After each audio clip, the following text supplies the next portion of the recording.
Et c'est l'humeur du jour, votre rendez-vous avec nos éditorialistes et confrères de la presse écrite. Ce matin, Yves Tréhard, bonjour. Bonjour Jean-Philippe. Directeur adjoint de la rédaction du Figaro. Vous venez nous parler de François Hollande. Tenez, au hasard ce matin, un François Hollande que vous dites cerné. Qu'est-ce que ça veut dire ? Et oui, il est nu, il est seul le président de la République sous les orages estivaux qui éclatent de toutes parts autour de lui.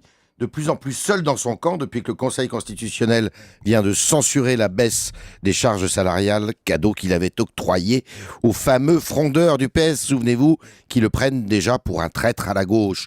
De plus en plus seul face aux patrons qui, du coup, ont peur que le pacte de responsabilité qu'il leur a promis parte en fumée. De plus en plus seul encore face aux institutions internationales et aux agences de notation qui ne misent plus un copec, un centime sur la réussite de sa politique économique. De plus en plus seul face à Angela Merkel, qui ne veut pas changer de cap et qui lui dit nein, nein à tout assouplissement de la rigueur. De plus en plus seul encore sur le front de la politique étrangère, en Afrique, où personne ne veut l'aider à mettre fin à la guerre en Centrafrique et au Mali, au Proche-Orient et en Ukraine, où il ne pèse rien. Vous voyez, je fais une anaphore comme Hollande. Seul Hollande, pendant ses vacances pourries, gâchées, à la lanterne, à Versailles d'ailleurs, comme un certain Louis XVI, il y a 2 siècles. Carrément la comparaison avec Louis XVI, Yves Tréhard. Eh oui, mais est-ce que ça va finir mal Ouais. comme pour Louis XVI précisément? Oh, bien sûr, il ne sera pas décapité. La rumeur monte quand même qu'il ne finirait pas son quinquennat tellement tout fout le camp. C'est même le sujet de nombreux feuilletons, je ne sais pas si vous avez remarqué, de politique fiction dans la presse en cet été 2014. Pas la dissolution, la démission. Ouais.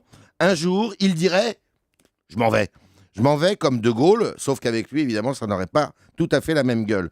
À moins que, comme Louis XVI, eh bien, il soit foutu dehors. Les institutions de la Ve République le protègent, mais qui sait, une explosion de colère incontrôlée et incontrôlable dans la rue est tout à fait possible.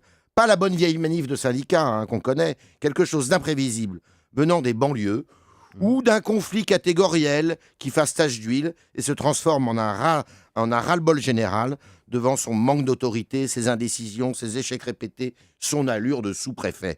Les Français aiment avoir un chef à leur tête, même à gauche, ils ont gardé un fond bonapartiste. Alors, je vois venir que vous parlez de chef, on pense à Nicolas Sarkozy, l'autoritaire qui devrait annoncer son retour. Je me demande même s'il est déjà parti. La ficelle est un peu grosse. Ouais. Oui, sans doute. Il va sans doute revenir. Ouais. Mais les Français veulent-ils de lui?